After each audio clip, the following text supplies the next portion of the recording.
Bom dia a todos. Que estejamos na paz do Cristo, hoje e sempre. O nosso tema de hoje, falamos a doença e a cura. Iniciamos as nossas reflexões com as palavras de Emmanuel, pela psicografia de Chico Xavier. Quantas enfermidades pomposamente batizadas pela ciência médica não passam de estados vibracionais da mente em desequilíbrio? No trato com nossas doenças, além dos cuidados médicos indispensáveis à nossa cura, não nos esqueçamos também que quase sempre a origem de toda enfermidade principia nos recessos do espírito. A doença, quando se manifesta no corpo físico, já está em sua fase conclusiva, em seu ciclo derradeiro. Ela teve início há muito tempo, provavelmente naquele período em que nos descontrolamos emocionalmente, contagiados que fomos por diversos vírus potentes e conhecidos, como raiva, medo, tristeza, inveja, mágoa, ódio e culpa. Como a doença vem de dentro para fora, isto é, do espírito para a matéria, o encontro da cura também dependerá da nossa renovação interior enferma. Não basta uma simples pintura quando a parede apresenta trincas. Renovar-se é o processo de consertar nossas rachaduras internas. É escolher novas respostas para velhas questões até hoje não resolvidas. O momento da doença é o momento do enfrentamento de nós próprios. É o momento de tirarmos o lixo que jogamos embaixo do tapete. É o ensejo de encararmos nossas paredes rachadas. E o Evangelho nos propõe tapar as trincas com a argamassa do amor e do perdão. Nada de martírios e culpa pelo tempo que deixamos a casa descuidada. O momento pede responsabilidade de não mais viver de forma desequilibrada. Quem ama e perdoa, vive em paz, vive sem conflitos, vive sem culpa. Quando atingimos esse patamar de harmonia interior, nossa mente vibra nas melhores frequências do equilíbrio e da felicidade, fazendo com que a saúde do espírito se derrame por todo o corpo. Vamos começar agora mesmo o nosso tratamento? Os 2 últimos séculos foram de fundamental importância para o aprimoramento dos conhecimentos médicos. Mas, apesar de tanto progresso, como o surgimento de aparelhagem, tomógrafo, a utilização da ressonância magnética e o uso do laser como instrumentos de tamanha eficiência, a ciência médica teve que se voltar para os aspectos afetivos da relação terapêutica, entendendo-as como elementos para o bom resultado nos tratamentos. Além disso, pergunta-se por que o adoecer de alguns e outros não, quando ambos vivem nas mesmas condições, nas mesmas situações patogênicas, e da eficácia ou não de técnicas e medicamentos diante de criaturas acometidas pelo mesmo mal. O Espiritismo é a ciência portadora de metodologia própria, capaz não só de provar a imortalidade da alma e suas manifestações pós-mortem, mas também explicar o porquê das manifestações doentias e a ação terapêutica do amor como elemento curativo de todos os males. E o que é saúde? Saúde é um estado de completo bem-estar físico, mental e social, e não meramente a ausência de doenças e enfermidades. A saúde é assim como a posição de uma residência que denuncia as condições do morador, ou de um instrumento que produz em si o zelo ou o desleixo das mãos que o manejam. E doença? Os livros mais antigos de todas as culturas religiosas e filosóficas trazem belíssimas narrações sobre o acontecimento que teria demarcado o início da dor e do sofrimento no homem. E para nossa compreensão, elas são visões simbólicas, nas quais a atitude de desarmonia da criatura teria acarretado uma mudança na harmonia do todo, atraindo a ira dos céus, resultando nas doenças como entendemos. Visões simbólicas. Se perguntarmos por que adoecemos, a resposta é objetiva. As pessoas vivem permanentemente sob tensão. São problemas de ordem social, desajustes e conflitos familiares, drogas, violências, medo, frustrações profissionais, sobrecarga de responsabilidades e assim por diante. Quando a esses fatores de ordem física ou psicológica ainda se aliam o fator biológico ou genético, sem escolher dia, hora, local ou circunstâncias, repentinamente o equilíbrio do ser humano pode se romper, de forma lenta, gradual, sutil, quase imperceptível, ou de forma brusca e violenta. Não há um padrão definido, como também não há uma explicação definitiva como o frágil liame que causa essa situação, o que causou o rompimento naquele instante. O que causa esse rompimento? O que causa a doença? Barbara Brennan, curadora norte-americana, em seu livro magnífico Mãos de Luz, apresenta um raciocínio interessante.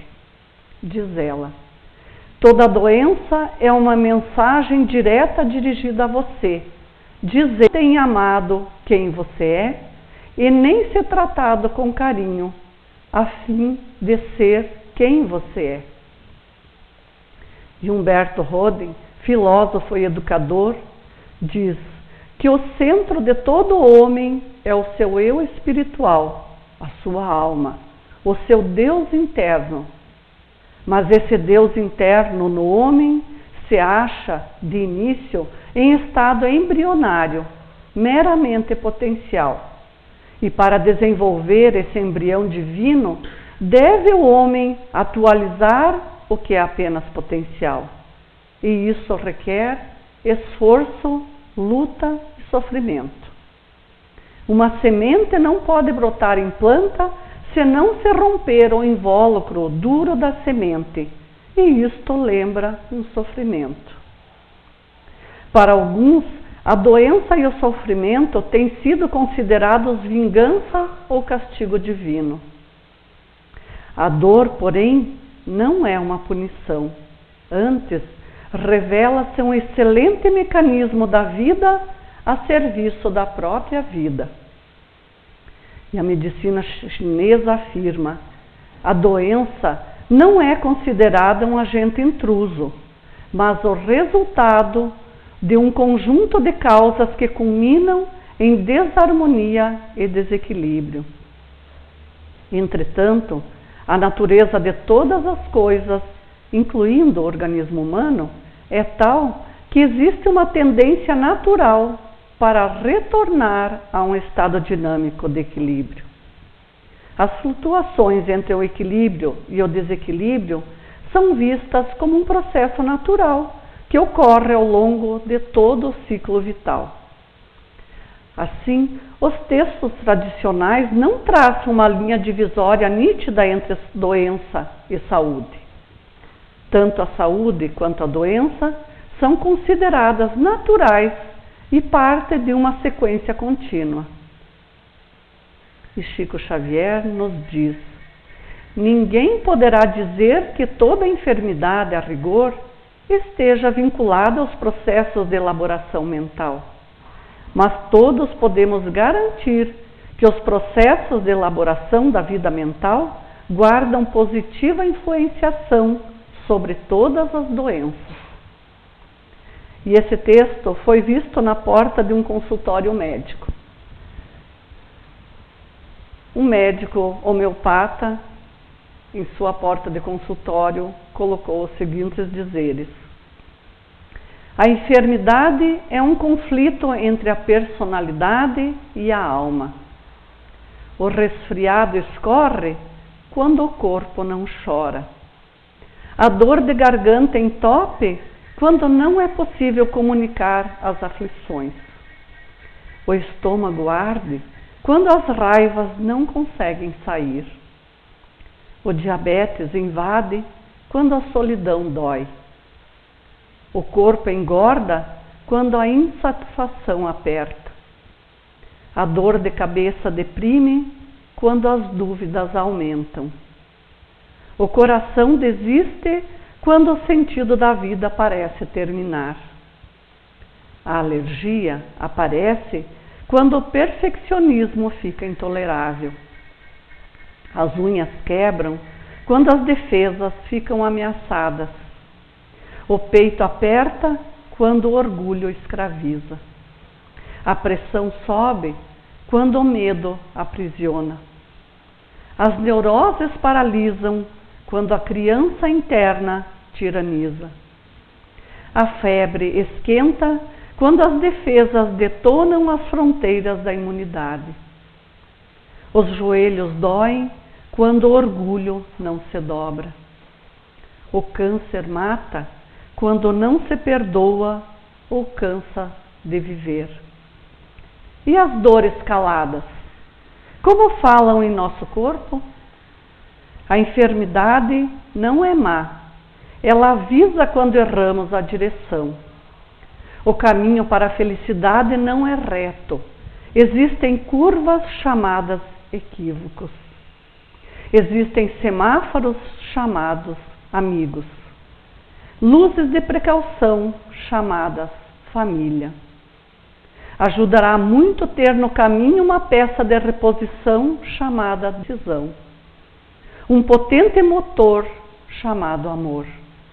Um bom seguro chamado fé. Abundante combustível chamado paciência. Mas há um maravilhoso condutor e solucionador chamado Deus.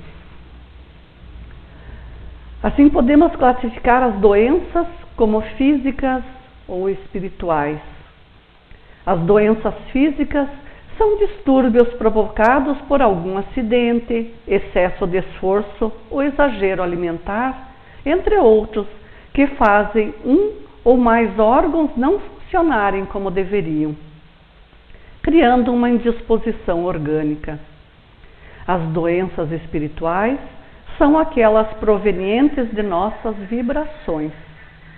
O acúmulo de energias nocivas em nossos perispíritos gera a autointoxicação fluídica. A cada emoção, pensamento ou sentimento negativo, o perispírito imediatamente adquire uma forma mais densa ou uma cor mais escura, pois ele absorve energias nocivas. Quando essas energias descem para o organismo físico, criam um campo energético propício para a instalação de doenças que afetam todos os órgãos vitais, como o coração, o fígado, o pulmão, o estômago, e aí vai, causando uma série sem conta de sofrimentos. As energias nocivas que provocam as doenças espirituais podem vir de encarnações anteriores, que se mantêm no perispírito enfermo enquanto não são drenadas. Em cada reencarnação, portanto, nosso perispírito traz todas essas informações gravadas, essas energias que podem, através da nossa vontade e dedicação, serem tratadas, serem transformadas para restaurar nossa saúde. Ou podemos agravá-las ainda mais nessa encarnação, à medida que vivemos de forma negativa. E a doutrina espírita não prega o conformismo, por isso é lícito procurar a medicina terrena, que pode aliviar muito e curar onde for permitido. Se a misericórdia divina colocou os medicamentos ao nosso alcance, é porque podemos e devemos utilizá-los para combater as energias nocivas que migram do perispírito para o nosso corpo físico. Mas não devemos nos esquecer os efeitos da doença. Muitas vezes essas doenças exigem tratamentos prolongados ou até cirurgia, mas tudo faz parte da lei de causa e efeito, que tenta despertar para uma reforma moral através desse processo doloroso. Qualquer medida profilática em relação às doenças tem que se iniciar na conduta mental, exteriorizando-se na ação moral que reflete o velho conceito: mente sã em corpo são. E como já citamos, os maiores responsáveis pelas energias que adoecem o homem são os pensamentos e sentimentos de orgulho, avareza, ciúme, inveja, ódios e muitos outros vícios que são geradores dessas energias nocivas. Portanto, a maior causa das doenças está na própria liviandade com o trato na vida. Analisando criteriosamente o comportamento, ver-se-á que os males que atormentam as pessoas persistirão enquanto não forem destruídas as causas. É preciso lutar contra as aflições, mas jamais de forma milagrosa. E Emmanuel, em O Consolador, diz: não existe dor na alma humana que não proceda do próprio comportamento. E Jung, o grande discípulo de Freud, escreveu: o homem tem de lutar com o problema do sofrimento. O oriental quer se livrar do sofrimento expulsando-o. O ocidental procura suprimi-lo com remédios. Mas o sofrimento precisa ser superado, e o único meio de superá-lo é suportando-o. Aprendemos isso com o Cristo. E afirma Leon Denis, escritor espírita: é muito difícil fazer entender aos homens que o sofrimento é bom. Cada qual deveria refazer e embelezar a vida. Cada qual quereria refazer e embelezar a vida à sua vontade, adorná-la com todos os deleites, sem pensar que não há bem sem dor, ascensão sem suores e esforços. E continua Leon Denis: as coisas são apenas o que imaginamos que são. Assim, pela vontade, podemos domar, vencer a dor, ou, pelo menos, fazê-la reverter em nosso proveito, fazer dela meio de elevação. Por isso, não basta viver com a dor, mesmo compreendendo-a. A evolução é regra magna e a felicidade é um dever de toda a criatura. Portanto, é indispensável buscar caminhos para que possa cessar a ação da dor e propiciar a saúde. E nos afirma ainda Joana de Ângeles: a partir dessas colocações fica claro que a doença faz parte da nossa realidade e é ainda uma necessidade. Acreditando que toda a criação rege-se pela harmonia que emana do Criador, e na certeza que, tendo o livre pensar, somos portadores do livre-arbítrio, podemos deduzir que o homem é a síntese das suas próprias experiências, autor do seu destino, que ele elabora mediante os impositivos do determinismo e do livre-arbítrio.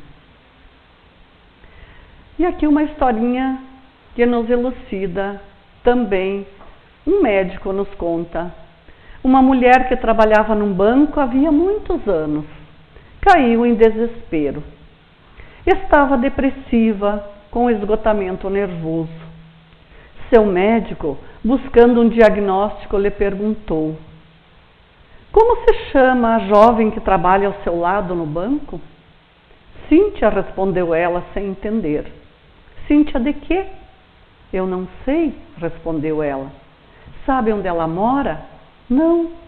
O que ela faz quando não está no trabalho no banco? Também não sei. O médico entendeu que o egoísmo estava roubando a alegria daquela pobre mulher. Posso ajudá-la, respondeu ele, mas você tem que me prometer que fará o que eu lhe pedir. Farei qualquer coisa, afirmou ela. Então, disse ele, em primeiro lugar, faça amizade com Cíntia. Convide-a para jantar em sua casa. Descubra o que ela está almejando da vida e faça alguma coisa para ajudá-la. Em segundo lugar, faça amizade com seu jornaleiro e a família dele e veja se pode fazer alguma coisa para ajudá-los. Em terceiro, faça amizade com o zelador de seu prédio e descubra qual é o sonho da vida dele. Em 2 meses, volte para me ver. Fim de 2 meses, ela não voltou, mas escreveu uma carta sem sinal de melancolia ou tristeza. Era só alegria. Havia ajudado Cíntia a passar no vestibular. Ajudou a cuidar de uma filha doente do jornaleiro. Ensinou o zelador a ler e escrever, pois era analfabeto. Nunca imaginei que pudesse sentir alegria dessa maneira, escreveu ela. Os que vivem apenas para si mesmos nunca encontrarão a paz e a alegria, pois somos chamados por Deus para ser bênção na vida dos outros. Você já conhecia esse segredo? Pense nisso. Muitas vezes nesta vida somos o remédio da vida de outras pessoas. Quantas vezes você já curou uma pessoa com o seu abraço, uma visita inesperada, um sorriso, uma palavra de carinho ou até mesmo um e-mail enviado? Sua presença alegra a vida das pessoas, é um poderoso remédio contra a tristeza, a depressão, a dor e os sofrimentos da alma. Estar presente na vida das pessoas que amamos é um milagre poderoso e pode transformar-se em processos de cura absoluta. Faça parte da caixinha de remédios de alguém. Assim, a vida é uma oscilação harmoniosa de acontecimentos e que o homem agindo e reagindo diante da vida, não respeitando a harmonia da lei, promove um desequilíbrio temporário nesse movimento, gerando a dor e a doença. Mas como agir diante da constatação de que todos estamos predispostos a essas fases precárias de saúde? Como conviver e auxiliar aqueles que nos rodeiam a passarem por essas fases? Quando você tem uma doença, lembre-se, a sua situação não é isolada. Quando você reduz seu próprio nível de estresse, deixa os outros também mais à vontade. Se for cooperativo e sociável, você estimulará o espírito de cooperação nos outros. Se houver um trabalho a ser feito, faça-o sem reclamar e irritar as outras pessoas. Aceite desafios. Assuma o comando da situação. Faça concessões aos outros que podem não concordar com todos os teus pontos de vista. Obtenha cooperação e não confrontação. Aprenda a reconhecer e expressar seus sentimentos e não procure rotulá-los. Em geral, é saudável expressar os sentimentos sempre que possível, de modo apropriado, pois se eles forem reprimidos, podem resultar em reações inadequadas. Não fique remoendo os problemas. Ao invés de ficar remoendo-os, tome uma atitude. Não importa quão pequena, positiva e útil em relação à situação. Procure não se preocupar com coisas que não podem ser mudadas. Dê um passo de cada vez, para escapar à sensação de estar sem saída. Avalie o problema, pense em cada passo necessário para resolvê-lo e trabalhe no sentido de alcançar uma solução. Devemos aprender a reconhecer quando nossos problemas ou das pessoas queridas são muito grandes para serem enfrentados sozinhos. Aí, devemos reconhecer a hora de procurar a ajuda de um profissional de saúde para intervir no processo, facilitando o reencontro com a saúde. Porém, todos estamos predispostos ou vivemos estados doentios. E isso exige de nós uma atitude constante na conquista da harmonia. Aqui lembramos que nos casos de doenças físicas devemos procurar um médico, mas para os casos de doenças espirituais, como foi citado, a casa espírita é o lugar mais indicado. E lembrando que nossa casa possui o atendimento fraterno, atendimento esse que qualquer pessoa que desejar pode dele usufruir. E muito importante também, muito importante são as orações, os passes, a água fluidificada e as exposições doutrinárias que fortalecem nosso espírito e trazem esclarecimento para que possamos buscar a cura. Assim, o importante é a compreensão da função da dor, da doença e do sofrimento em nossa vida, aprendendo a viver com elas, aceitá-las e superá-las. E Epíteto, filósofo grego, há muitos séculos já disse: é falso dizer-se que a saúde é um bem e a doença é um mal.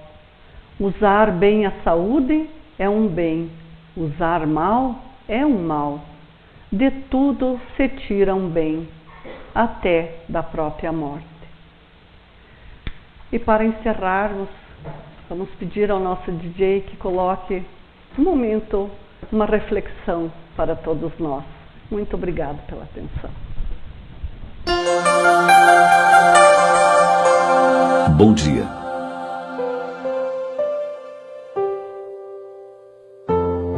Ao iniciar-se um novo período de tempo em que o Criador lhe permite despertar para agir no bem, é importante meditar sobre a bênção deste dia, na construção da alegria e da paz almejadas por nós.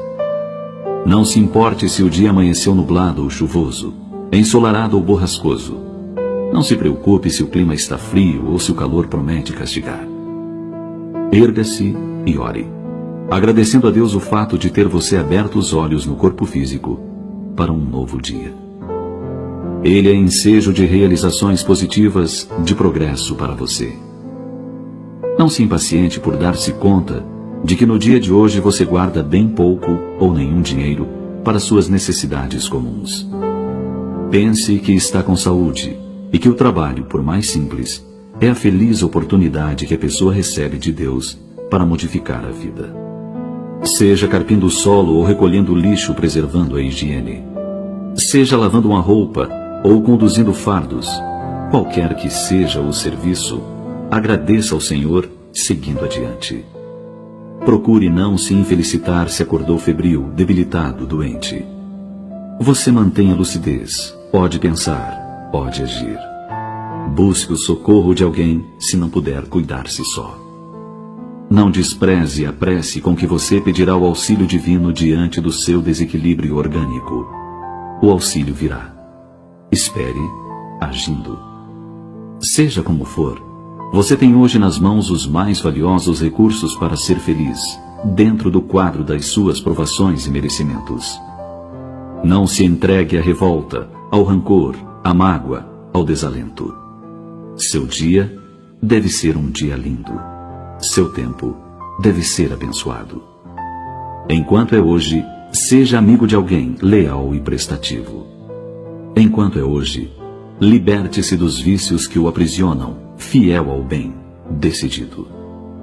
Enquanto é hoje, cresça um pouco mais, vinculado a Jesus Cristo, a fim de que consiga viver um bom dia, em cada dia que passe por você. Vivendo bem o seu dia, você estará se preparando para o formoso dia sem nuvem, sem tormenta, sem noite, que o Criador a todos nos oferece após superados os tempos terrestres, educando-nos e valorizando as horas, com disposição e coragem, com grandeza d'alma.